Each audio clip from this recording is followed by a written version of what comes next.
그래서 J씨는 분양 계약을 파기하고 계약금 약 2억 6,770만 원에 위약금 약 7,220만 원까지 총 3억 4천만 원을 지급받을 수 있었습니다.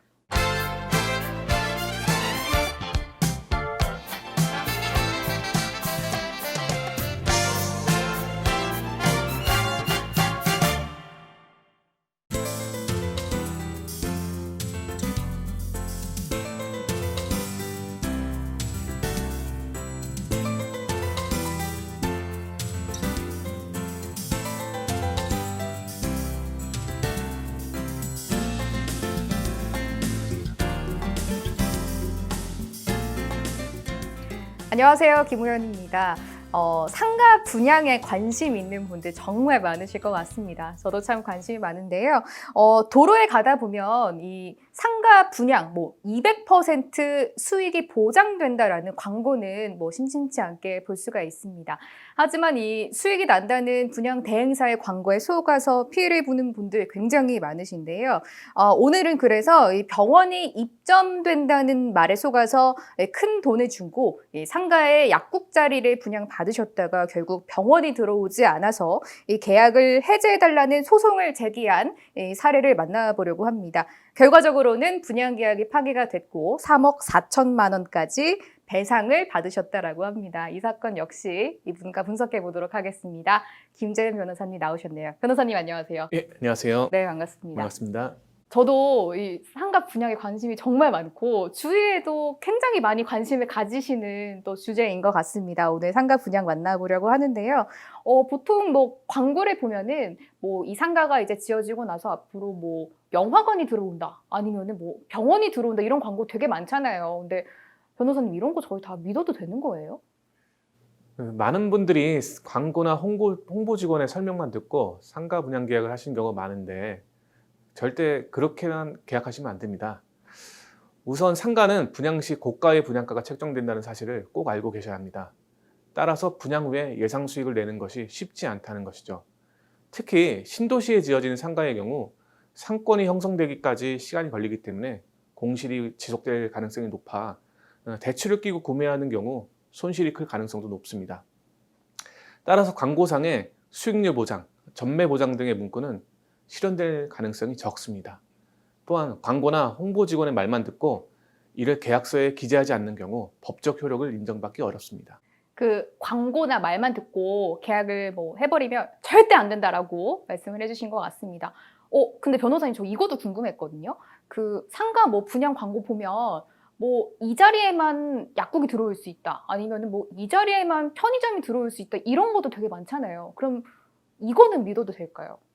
예, 간혹 약국이나 편의점 같은 독점 영업권을 보장한다는 광고를 하는 경우가 있는데 이때에도 계약서에 그와 같은 권리가 정확하게 표시되어 있는지를 확인하고 계약하셔야 합니다. 즉, 상가 분양 계약은 기본적으로 높은 위험 부담을 안고 가는 것이므로 계약과 관련된 내용을 주의 깊게 살펴보시고 모든 특약은 계약서에 정확하게 표시돼야 훗날 분쟁이 벌어져도 보호받을 수 있다는 것입니다. 그러니까 그 광고나 말만 듣고 혹해서 계약하는 게 아니라 정말 그 내용이 나중에 보장받을 수 있는지 계약서를 좀 확인을 하고 또 분양 계약을 체결하는 게 좋겠다라는 말씀이신 것 같아요.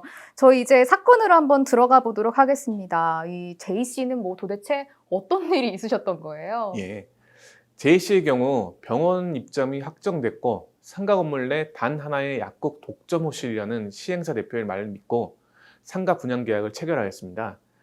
당시 입점하기로 한 병원의 규모가 꽤 컸기 때문에 시행사 대표의 말이 맞다면 J씨로서는 높은 수익을 기대할 수 있는 상황이었습니다. 당시 상가 분양사무소 주변에는 땡땡병원 입점 확정이라는 광고판이 세워져 있었기 때문에 시행사 대표의 말을 믿을 수밖에 없었고요. 그 병원 건물에 약국 독점 자리면 딱 봐도 진짜 많은 돈을 내시고 분양 계약을 체결하셨을 것 같다라고 예상을 해볼 수가 있을 것 같은데 또 분양사에서 이 특약서까지 써줬다라고 들었거든요. 그러면 병원이 당연히 들어오겠지라고 생각을 하셨을 것 같은데 병원이 안 들어왔단 말이에요. 그럼 이분은 소송을 제기하셨던 건가요? 예, 병원은 들어오지 않았고요. 그래서 분양사 대표를 상대로 사기 혐의로 형사 고소하고 채권 가압류 신청 및 분양대금 반환 청구 소송을 진행하였습니다.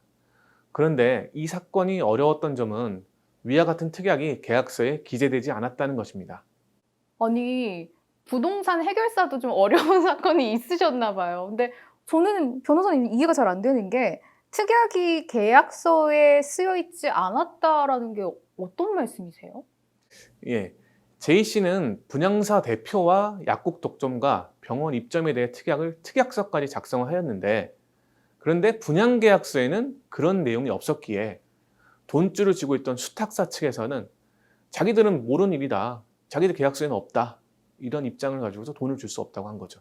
아, 그러니까 이게 그 특약서에는 내용이 있었지만 이게 분양 계약서에는 없었기 때문에 문제가 됐다라는 말씀이신 거죠. 예, 엄밀히 이야기하자면 분양사와 수탁사는 별개의 회사이기 때문에 분양사와 한 특약의 효력은 수탁사에게 미치지 않는 것이죠.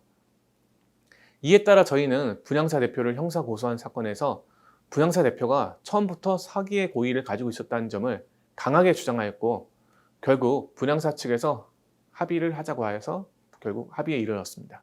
그러면 그 분양사 측에서 합의를 요청한 거면 어느 정도 잘 해결이 되고 끝난 것 같아요. 그러면 최종적으로 제이 씨가 분양 계약도 파기를 하시고 돈까지 돌려받으신 건가요? 예, 맞습니다. 계약금뿐만 아니라 위약금조로 7,200여만 원을 함께 지급받았습니다.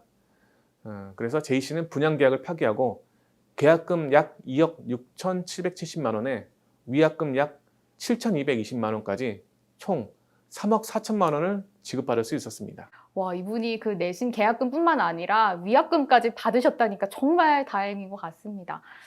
변호사님, 근데 정말 요즘 뭐 2030 세대들도 부동산에 관심이 진짜 많잖아요. 특히 그래서 뭐 전 세대 전반적으로 이 분양 계약 뭐 이런 거 관심 많으실 것 같은데 좀 주의사항이나 팁 같은 거 주시면 좋을 것 같아요. 광고에 적힌 내용이나 구두로 약속한 것은 계약으로 인정받기 어렵다는 점 다시 한번 강조합니다. 중요한 특약은 반드시 정확한 내용을 계약서에 기재하셔야 한다는 점 알고 계셔야 하고, 문제가 생기면 결국 정확한 법적 대응을 하셔야 합니다. 그럼에도 문제가 생겼다, 그럼 전문가의 도움을 받아 해결하셔야 합니다. 이 주신 팁 반드시 저희가 기억해 보도록 하겠습니다. 누구나 혹하기 쉬운 분양 계약인데요. 또 그만큼 문제가 생기기 쉽다라고 하니까요. 문제가 생기신 분들은 바로바로 전문가의 도움을 받으셔서 문제 원만하게 해결해 보시면 좋겠습니다. 분양 계약에 대해서 김재윤 변호사님께 도움 말씀 들어봤습니다. 변호사님 고맙습니다. 예, 감사합니다.